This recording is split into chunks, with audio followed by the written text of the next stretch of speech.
my live. I am currently on live on my YouTube channel where I am breaking down the Frisco Track Meet incident. So click the link. I'm about to end here so that y'all can follow directions. And I'll see y'all on my YouTube channel.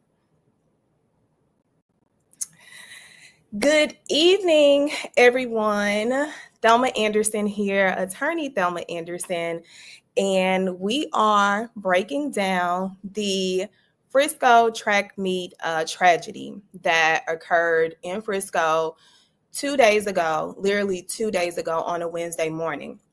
But before we start, make sure if you are here that you are liking and subscribing and commenting and asking whatever questions that you have, you may have, you probably don't have, but this is an engaging community. The Public Opinion Court is an engaging community.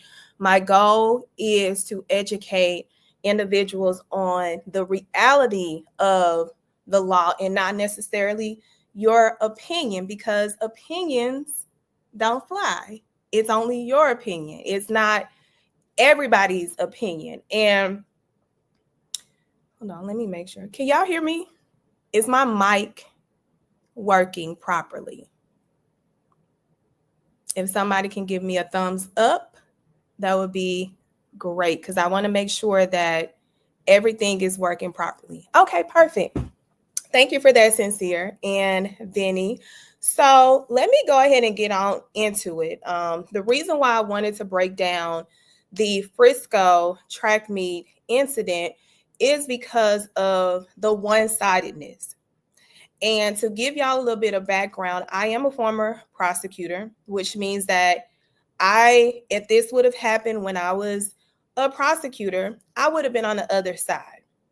But now that I'm not and I'm a former judge, I see things differently and I'm able to assess properly the magnitude of certain things that happen that are crime related. So with this particular incident, I was like, it is so massive that I couldn't ignore the urgency to break this down for the public as to what is the reality of what's going on. And it also has, of course, a racial undertone to it. And being that he is an African-American 17-year-old student, a young male, I could not sit by and allow the public to do a character assassination against him. My heart posture would not allow me to sit on the sidelines and allow this narrative to continue to be flushed out. So I wanted to gather on my platform to break it down so that anybody that wants to come back and view this, they have the ability to, because they have access to it. So let's get into it. The track meet that happened, from the facts that we have, is very one-sided. We've heard so many great, amazing things about Austin and his love for hunting and the fact that he is a twin. I have twin nieces, and it is a joy to have two of them at the same time. We've heard from his father, his brother, his twin brother, his mother. We've heard from everyone other than Karmelo and his side. And that's the reason why I wanted to use my time and my platform to give a raw reality of what is going on here. And I'll tell you before I get into the actual law, because I want to break this down for y'all so that y'all can know this is not a murder. I'm going to just put that out there. This is not a murder. Hold on, let me make sure. This is not a murder. It's not. It's not. This is, on a good day, manslaughter. On a reasonable day, negligent homicide. On an amazing day for the defendant or the accused, this is self-defense murder. So I wanted to put that context out there because the way the Frisco police enhanced this case, it has a racial undertone to it. And I'm just going to say it like it has a racial undertone. Because if Karmelo was the deceased and Austin was the accused, Austin will be at home right now while the Frisco police say, oh, we need to gather as much information before we make an arrest. We need to gather is what police departments do to white individuals who are accused of a crime against an African American. But when you flip the roles and they like, oh, it's a black person, arrest and investigate thoroughly later. That is what I have a problem with here. That is my biggest problem here. And that is the reason why I said, no, not on my watch, not on my time will I allow this to happen. So outside of that rush to judgment, let's go on the narrative. Let's paint the picture of what we know. Let's paint the picture. Allegedly, this was a track meet on a Wednesday during school time at 11. I mean, they were there like 10, 11 o'clock. Word on the curb is Karmelo, of course, was a athlete of his school, and he was on the track team. Karmelo is also a football player for his school. Very good football player. He's very talented. And he has, I think, a 3.7 or 4.0 GPA, which tells me that his family is very much active in his life. Unlike the deceased father made a distasteful comment about Karmelo's family, saying, well, what kind of parents do he have? What the hell do you mean? What kind of parents do your kids have? So, normally I give people grace, but that I don't have to give you grace for making that statement. So after we get to the fact that they were there for a track meet and Karmelo is an athlete, word on the curb is Austin was not on the track team. He was just a football player. So what was Austin doing there during school time? What was he doing? What were they doing there during school time? If you are not a part of the track team and it's during school hours, what were you doing there, Austin, and your brother? So allegedly, Karmelo was sitting under their school tent, which is not against the law. Not against the law. And allegedly, customarily, that's what a lot of these teams have been doing, sharing and caring.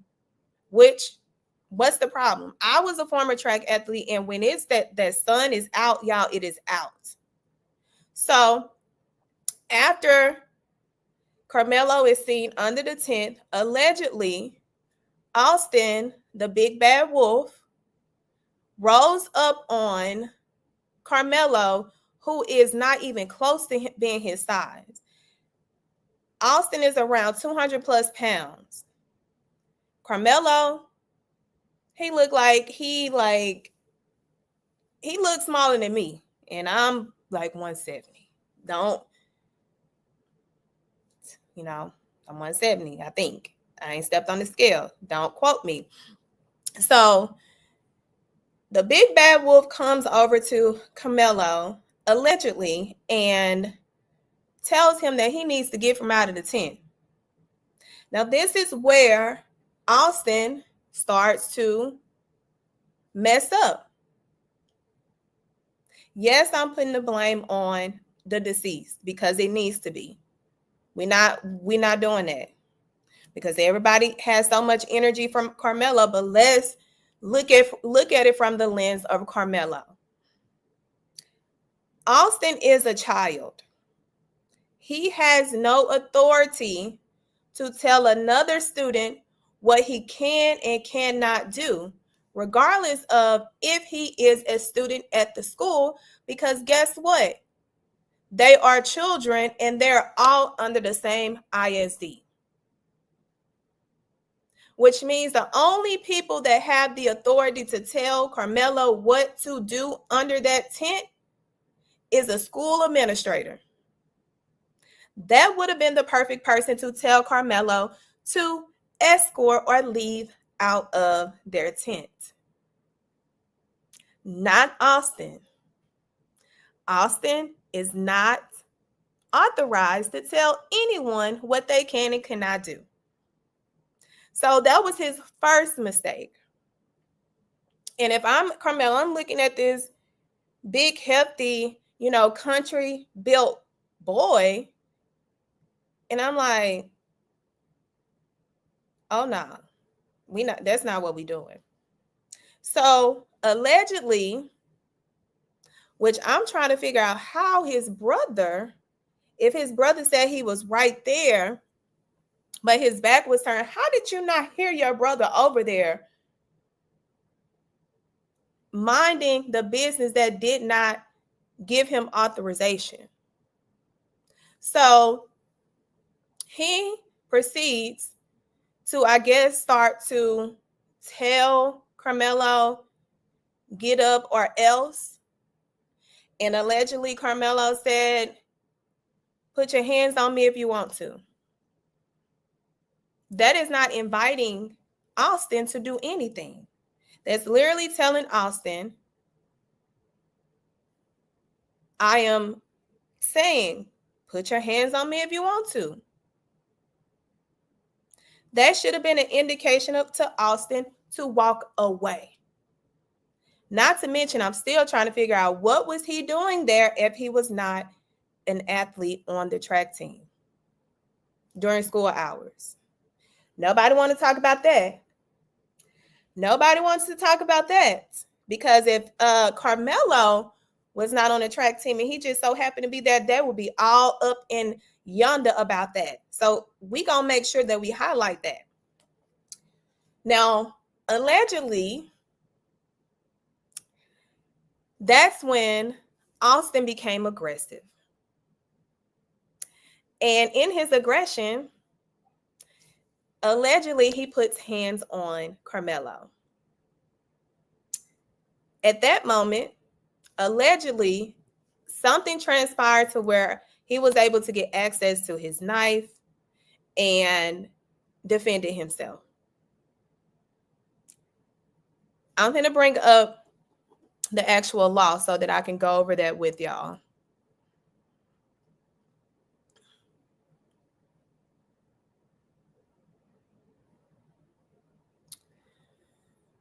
So the law, and then I'm gonna kind of go back and forth with y'all. So I'm gonna go through the law, and then I'm gonna go over some things that I pulled from the internet. So under Texas law, and we're talking about murder. This is why I said it's not murder.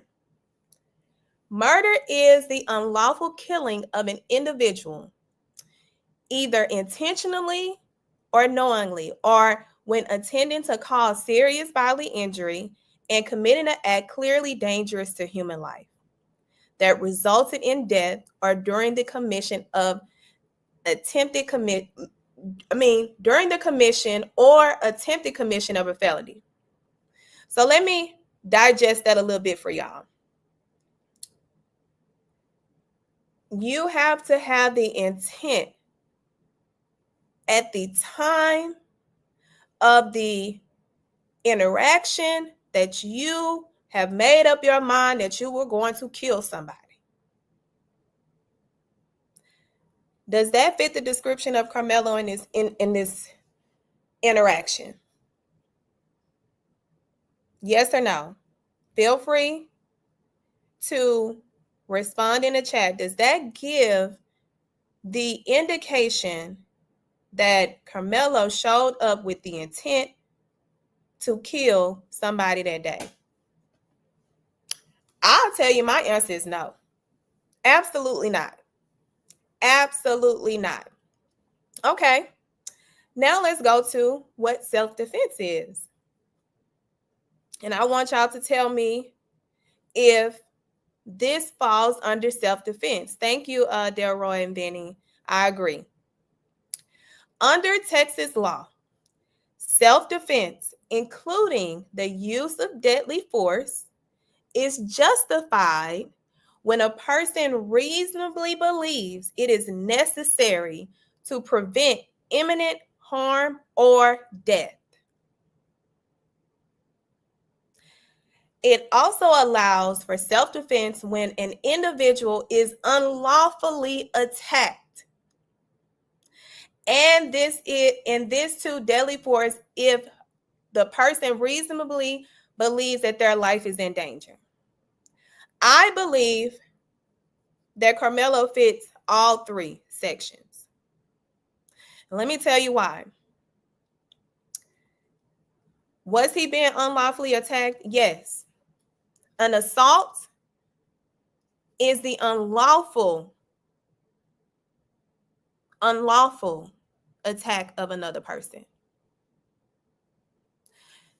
Any kind of offensive contact, anything that is crime related that has resulted in an attack can lead to a person being able to use self-defense. We can see that Austin, based off of the information that we have found out, he was the aggressor. Allegedly, he's the one that attacked Karmelo first, which would render that an unlawful attack. So he drew first blood. Now we talk about whether Karmelo had a reasonable objective to fear for his life. I would say yes, because it's what a reasonable person would have believed under the same circumstances if they would have put under the same circumstances as Karmelo.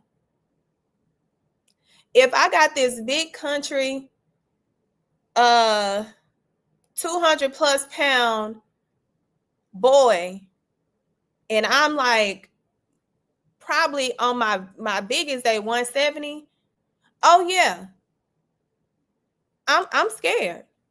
Absolutely. And I have a reason to fear for my life because he's bigger than me and he's been aggressive and he's the one that's starting something. I didn't start anything. I showed up to be a student and run my race and go home with my family. I didn't come here to start anything. What Austin should have done is went and got an administrator. But no, Austin felt like he was in charge of something he was not. So if I am Karmelo, I'm using that to my advantage because you should not have ever approached me with that aggression. Now, also, people are going to say, well, if they were fighting, he shouldn't have pulled out a knife. You do not get to dictate what a person believes is going to happen to them. Because I can tell you 9 times out of 10, y'all would not feel the same way. If somebody that big is attacking you and is aggressive and should not have been in your space trying to get you to move anyway. I believe he has a viable self-defense claim. And let me go over one for you. And when I said Austin was the initial aggressor, witness reports and evidence indicate that Austin is over 200 plus pounds, which he's the one that initiated the physical contact by sucker punching Karmelo and smashing his phone. They look for mutual combat in self-defense.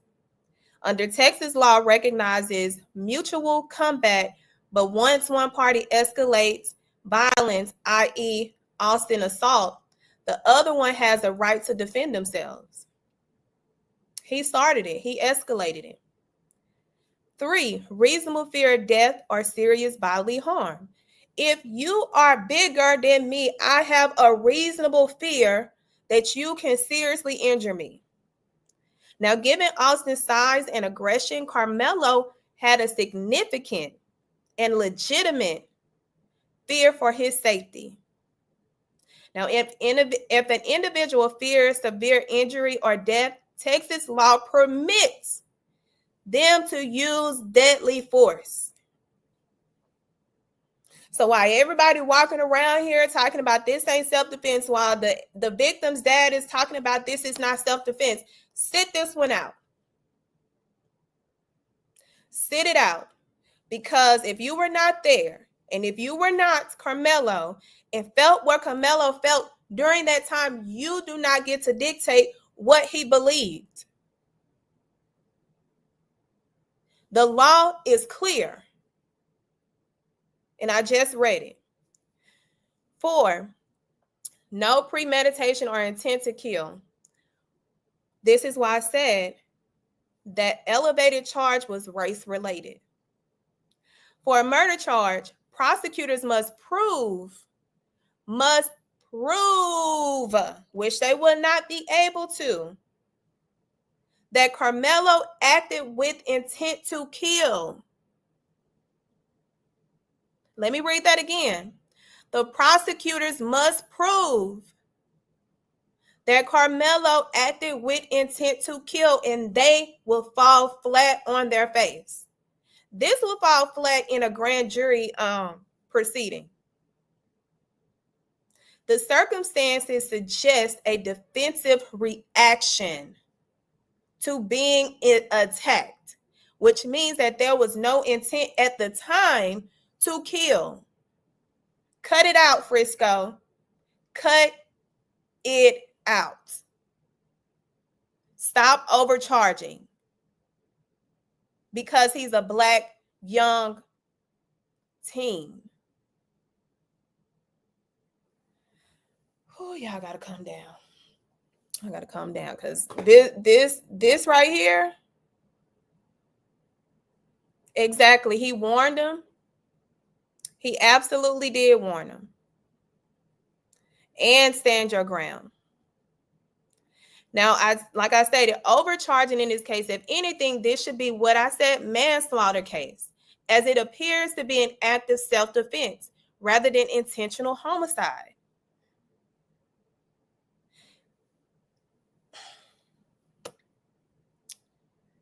My issue, and let me pull up this next one. And this was a post that I got from Facebook. This was somebody that is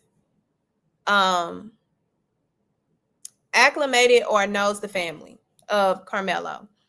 And it states, it's normal for students from different schools to gather under another school's tent.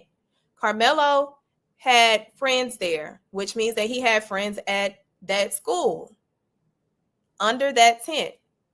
He was not trespassing or looking for trouble, unlike what the narrative is trying to be painted against him. The claim that one of the twins had never seen Karmelo before is a blatant lie. No student has the right to remove another student from a high school-owned tent. The school owns the tent, not the twins. Karmelo is a track athlete. The twins are not. He wasn't even expecting to see them there.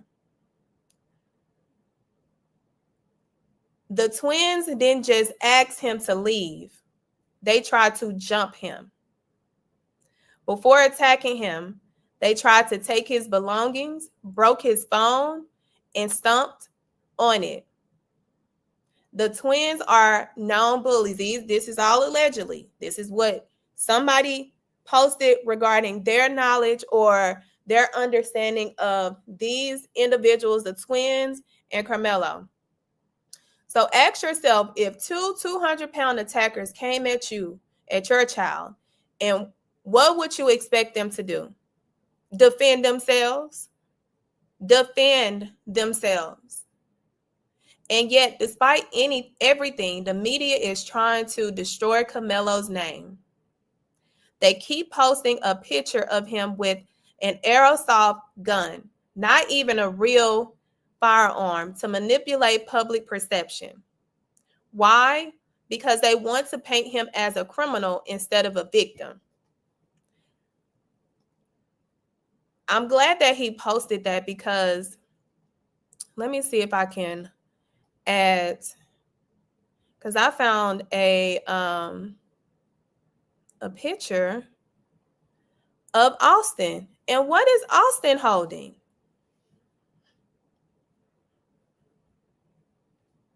What do we have here? Since they want to go and pull pictures of Karmelo, let's pull pictures of Austin. Is he not holding a gun? And this is a real one. This is not a play one. So let's circulate this, because what y'all not gonna do is play with a young Black innocent man who showed up to a track meet to run his race and got attacked by a big white boy.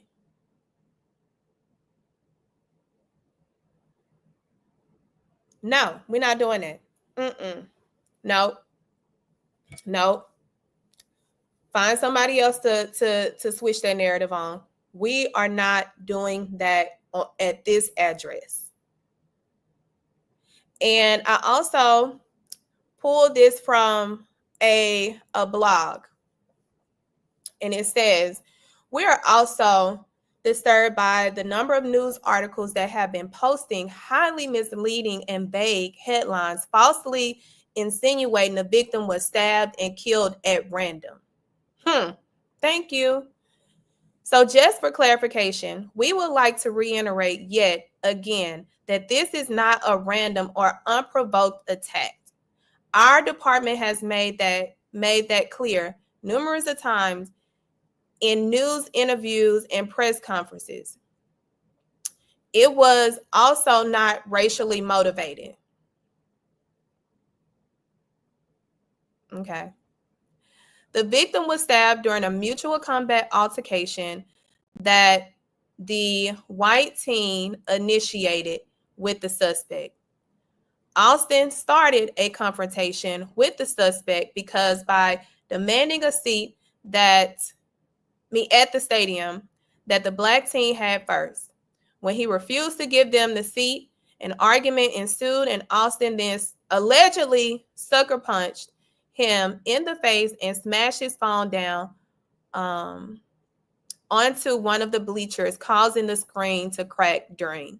The track rally did not have any assigned seating at the stadium for the event and patrons, and the suspect was free to sit wherever they wanted in the facility. Now let me go to this one. Both teams then got into a mutual combat brawl after the white team punched the suspect in the face, and Austin got stabbed while the altercation was taking place. So the suspect did not randomly stab Austin in the heart after he was told he was sitting in the wrong spot, as several bloggers online have inaccurately claimed. The suspect is claiming self-defense, and a grand jury will determine if this was self-defense under Texas law.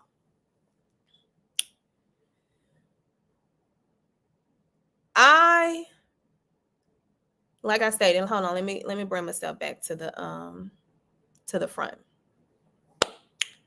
I do not believe Austin is a victim.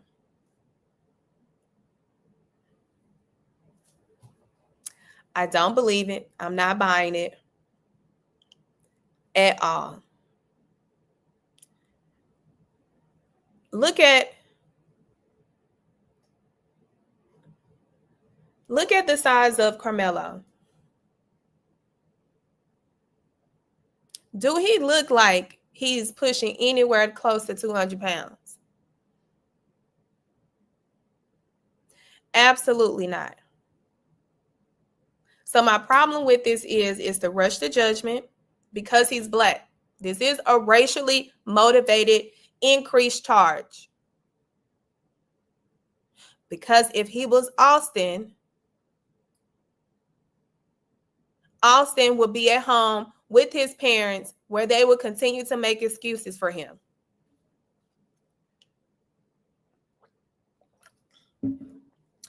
And I will tell you this is the evidence that I want to see.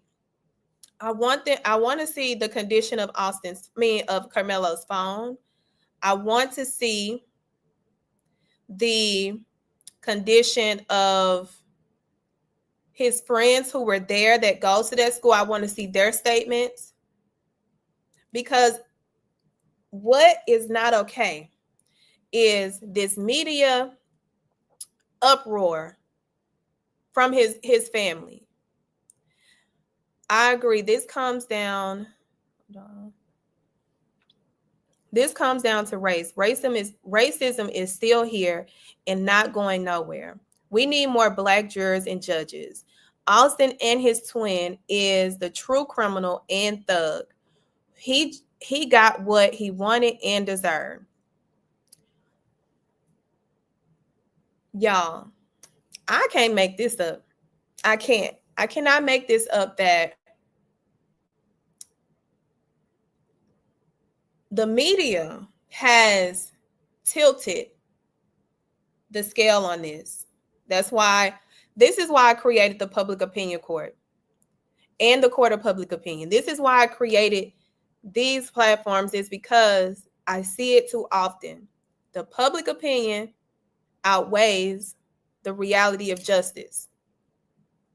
So what I am seeing here is the same exact thing. And my issue with his family, I'm talking about Austin's family, they are going on news show after news show after news show after news show after news. I'm like, ain't y'all? What is the urgency? What are y'all trying to cover up?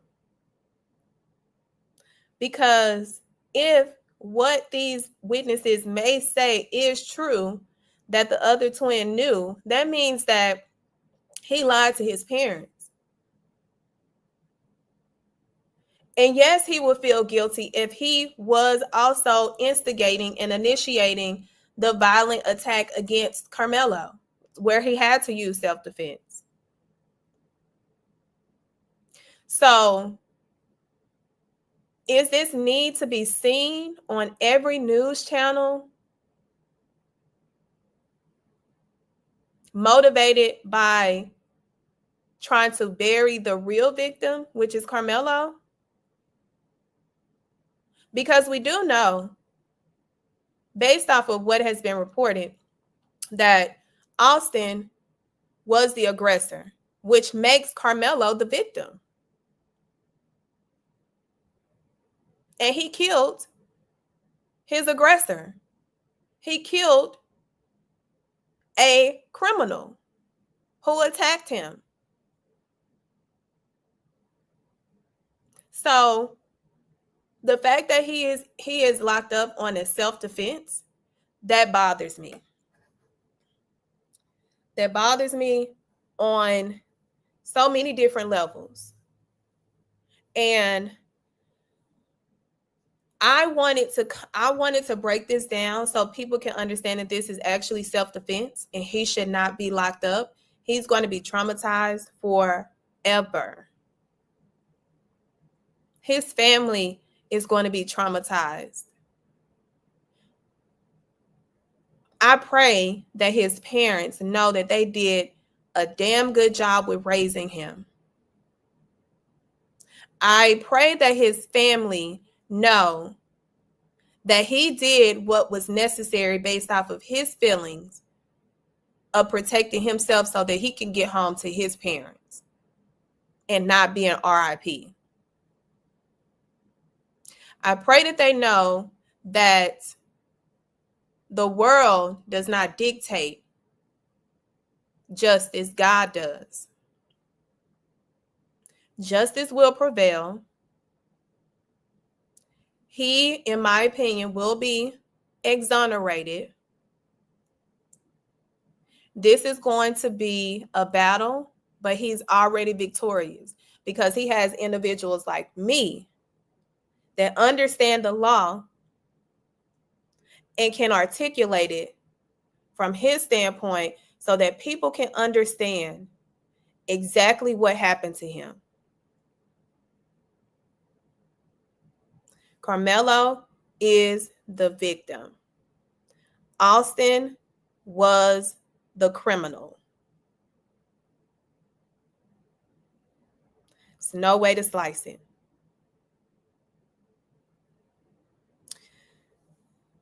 With that, I thank y'all for joining. I did want to announce that my book is still pretty brand new.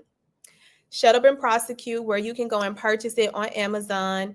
The book is related to the injustice that I seen at an influx as a former prosecutor. I am spilling the tea on the obstruction, the corruption, the discrimination that goes on in district attorney's offices, and the political pay-to-play system that invalidates what justice demands. And that's to be fair at all times, not because of the money you have. I would appreciate if y'all would support and purchase a copy of my book or buy it for someone else, because when I tell you this is only part 1 of Shut Up and Prosecute, I have a part 2 and a documentary that will be coming out pretty soon. But this book was important for me to write. This book was important for me to put out. As a former prosecutor and judge, I have to speak up about what actually goes on in these offices as we are going into an election season, and the individual that is located in Dallas County is not the choice for the people. And you get to read why in my book, and you get to find out why in the $100 million lawsuit that I have, I'm going against them. This is big. Things like this, cases like this, need fair and impartial elected officials, needs fair and impartial prosecutors that look like us and have experiences like us. So I can't thank y'all enough for joining. And you can, if you please, like and subscribe. Also share this video, because no one is going to break this case down like I just did so early on. But I wanted this to be the blueprint so that people can come back and say, oh, this is the reality. This is what is going on. This is what they don't want us to hear or see. Also, you can follow me on social media at Lawyer Bay ESQ, where I always announce when I'm going live to break down cases like this. And until again, ladies and gentlemen, y'all have a wonderful, wonderful evening. And don't forget to like and subscribe and share this with your friends, okay?